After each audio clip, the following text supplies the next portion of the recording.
Yadu and the Five Senses of Quality. In a small village known for its vibrant crafts, lived a young potter named Yadu.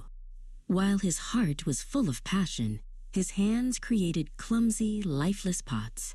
He looked at the world but saw only a blurry sketch. He heard its songs as mere noise. "My work has no soul," he sighed, "because I cannot perceive the soul of the world." One day, an old woman named Amara, whose woven tapestries were said to contain the colors of the sunrise and the stories of the wind, watched him. "Your senses are asleep, little potter," she said, her voice as soft as carded wool.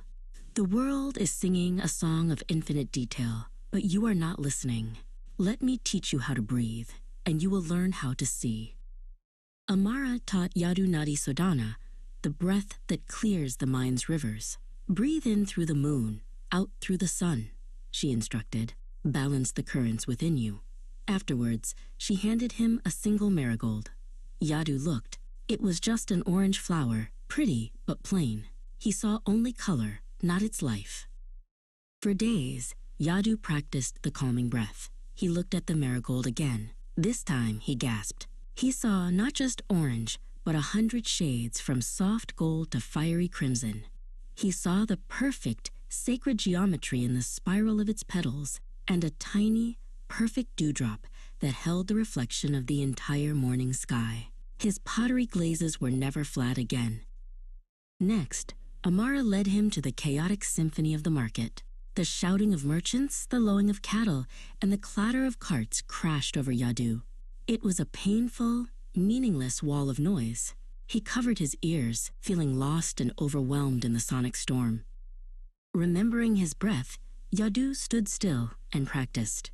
The noise resolved into a rich tapestry of individual sounds. He could now distinguish the sharp, rhythmic tink-tink-tink of a silversmith's hammer shaping a silver wire, and he understood the quality of the smith's work from the confidence in the rhythm alone. His hands found that same rhythm at his wheel. Amara brought Yadu to a spice merchant's stall, piled high with fragrant treasures. The merchant offered him 2 different bundles of saffron. Yadu inhaled deeply.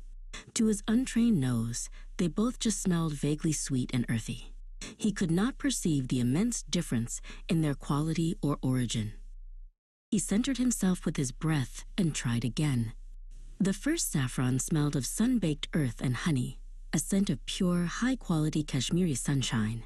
The second was fainter, with a subtle, bitter undertone of a lesser harvest. He learned to choose the finest clays by their scent of rain and riverbed. For his final lessons, Amara gave him a simple meal of rice and water. He tasted it. The rice was just food, the water was just wet. She then handed him a lump of raw, wet clay. He felt it. It was simply cold and gritty. His senses of taste and touch were still speaking in whispers. Yadu took a slow, cleansing breath. He took a bite of rice and tasted the rich soil it grew in, the sweet sun that ripened it. He sipped the water and tasted the mountain minerals from the spring of its birth. He touched the clay and felt the ancient story of the river that had shaped every grain. He finally understood.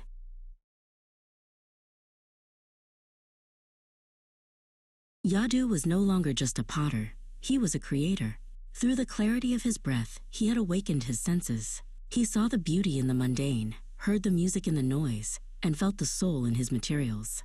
His work became legendary, not just for its form, but for the profound quality of perception that was baked into every perfect piece.